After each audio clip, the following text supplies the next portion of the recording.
Well, time for us to get our cricket expert Jaya Sharma into the show. Jaya, good evening.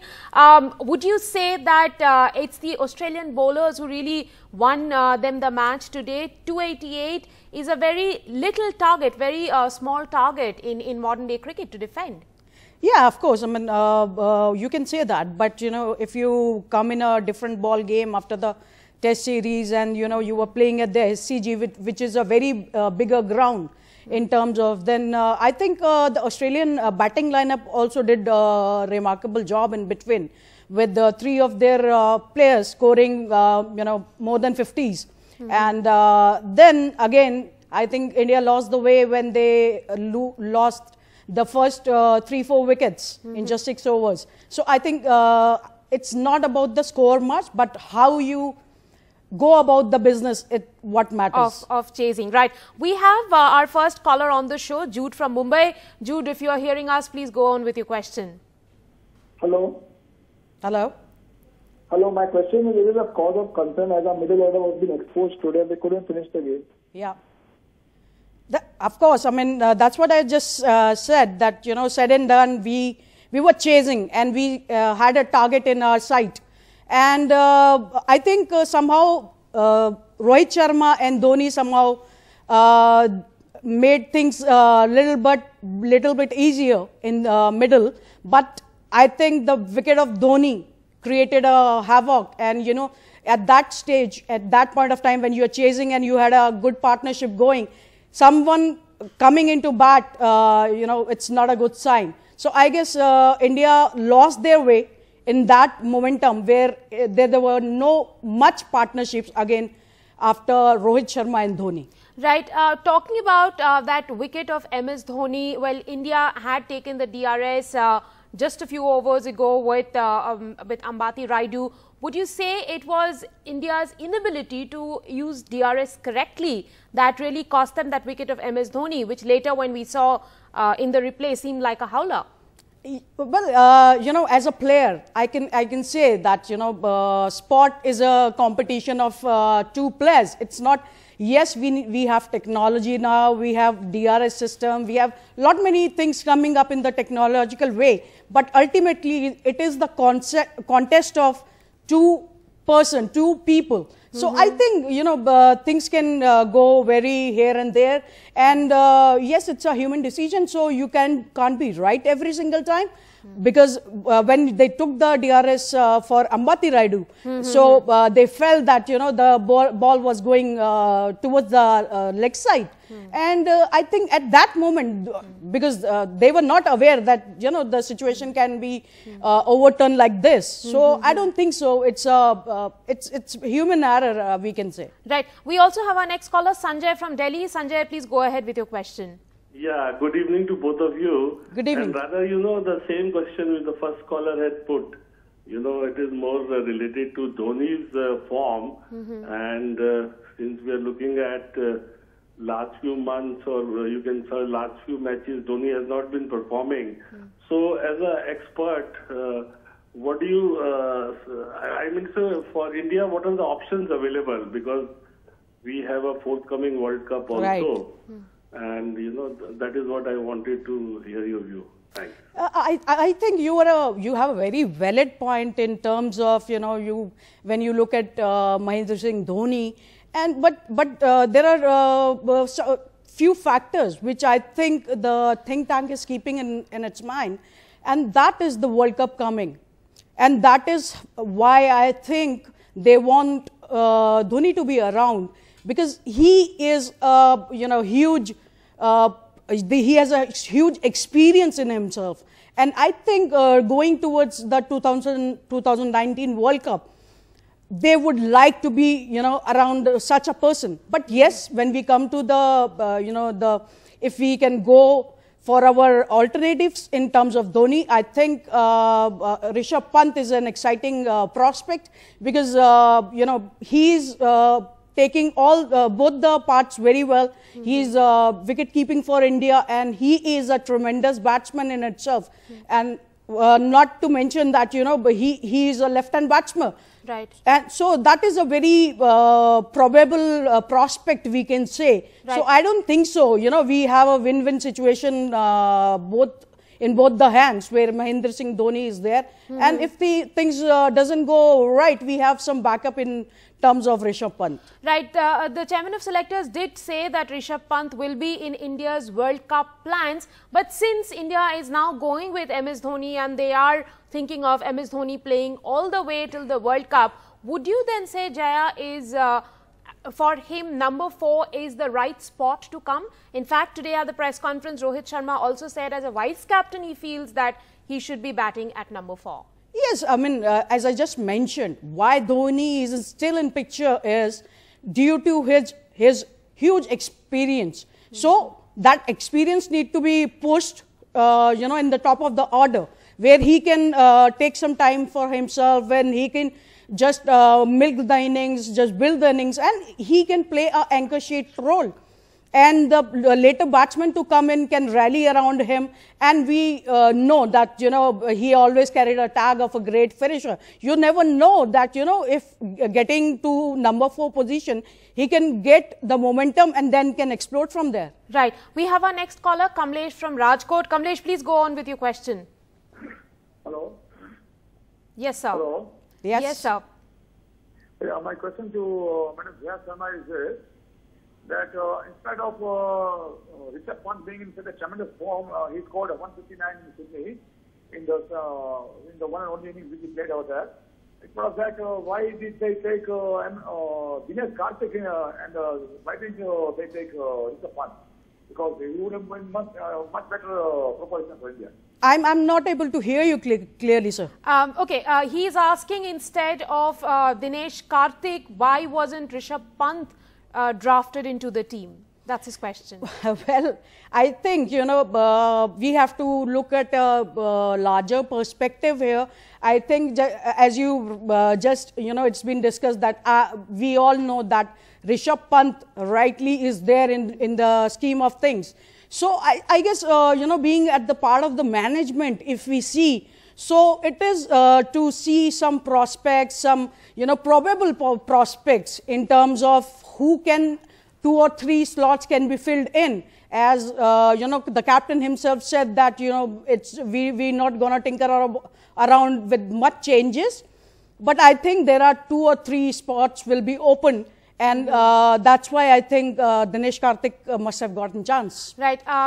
We also have Edward from Gurugram with us. Edward, please ask your question.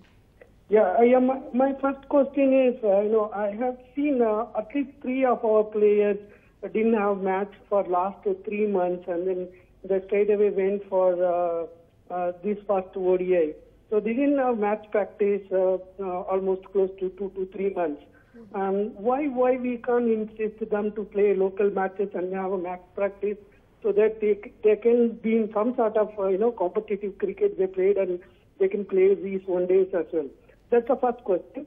And second question I just want to ask is, India team, we are looking for the fast bowler with batsman capability like all rounder. Considering Hardik has issue with whatever happened. But we don't have any other alternative fast bowler who can bat a little bit. In a country of 1.3 billion and so many youngsters are getting into fast bowling, plus we are also trying to groom to be all-rounders. Why can't we also focus on finding or nurturing some capability of all-rounder who can bat as well as ball at a faster pace, like Hardik or other, like you see the Australian fast bowlers, they can bat very well compared to us. Right. We got your question, sir. Yeah, of course. So what you just said is definitely, when you're going in terms of for the one-day format or a T20 format, you would like to go for all-rounders, and especially, you find spinners will be batting here and there, up the order or down the order. But yes, the thing you just mentioned, I think is an issue because in our country it's much more taken, fast bowling as a specialist field, and the fast bowlers not being given the net practices in the local academies. I can say that just because of my experience I have seen in the cricketing field. So I think that should be the question the authorities should keep in mind, and the coaches and the administration, because you need to have the cricket has changed since its inception, and you need to have fast bowler also who can bat wherever, down the order or in the middle order. Jay, probing a little more on that fast bowling all-rounder question, would you say that Hardik Pandya really was missed in today's game? See, if we talk about as a makeup of the team, yes, it was required that a fast bowling all-rounder, because we are playing in Australia. So yes, definitely, if you ask in keeping light on the combination which should be required in such a situation, yes, he has been missed. But I would not say that Hardik Pandya was missed, but yes, a medium pacer all-rounder was missed, definitely. But would you say, looking at the combination of the team today, Yuzvendra Chahal could have played in place of Ravindra Jadeja? Yes, I mean, they can possibly be, better combination, or, but we need to think in terms of the thinking tank. What they specifically want, what is the strategy of the team they have made. So I think there can be ups and downs and pluses and minuses, but yes, the strategy of the team, the think tank is very important. That's how they choose the certain 11. But yes, as an individual, we can have our own perspective. But yes, but ultimately, the strategy of the team should be in focus. Right. We are discussing India's loss to Australia in the first ODI in Sydney. India lost by 34 runs. You can call us with all your questions and suggestions on the number on your screen, 837-708-8377.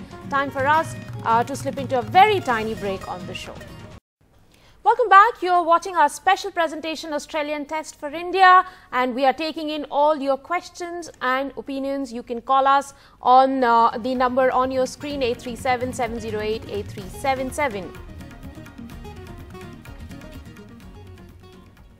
Well, Jaya, would you say that after this match, the Australian bowlers, now there will be a sudden spike in their confidence given the way they have bowled? Also, it seemed that, the way they bowled was much better than the Indian counterparts this evening. Yes, of course. When you enter a different ball game, and just Richardson just mentioned that they were very keen to wear the ODI outfits. Yeah. And actually, that's how the Australian culture is. They are never back down, and they really, whatever the situation is, they always come back. And that's why we have heard Rohit Sharma also saying that, it's always, you can't take the Australians lightly. So I think, yes, on a particular day, they bowled well. But I think we have a very strong backing in terms of the confidence that we have had in the test series. So I think we will pick it up soon. Right. We have our next caller, Suresh from Chennai. Suresh, please go on with your question. My question was to Jaya, and this is regarding the last 10 overs. It cost 95 runs, and somewhere I felt that India was not finding its act together. What should be the strategy going forward? And if India has to chase, how would they address the last 10 overs? Right. Did we miss Jasprit Bumrah there? Yes, definitely. See, the bowling in depth is always a specialist job. And the thing that Australian bowlers managed to do, we were not able to do that. So in death overs, going for 93 runs, it's a huge margin. And if many players have talked about this, that we as Indian players or our Indian team, we struggle with death bowlers. So I think there is something which is pertinent, that this problem, it's been going around for a while, and I think that it needs to be catered, because it made the game, you know, we lost the game because if the score would have been much, you know, lesser than this, we could have achieved that. Jaya, one final question to you. Your series prediction, what scoreline do you predict?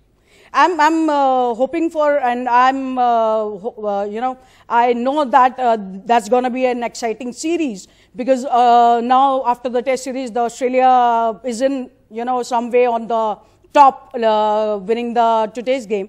So I think India gonna bounce back very soon, and because Rohit Sharma also mentioned that enough of learning, now we have to, you know, execute. So I think they are there, they have learned their lessons, and I'm sure we're going to witness a good contest of bat and ball. Indeed so. All of us are waiting for a good contest. Thank you very much, Jaya Sharma, for being with us in the studio this evening.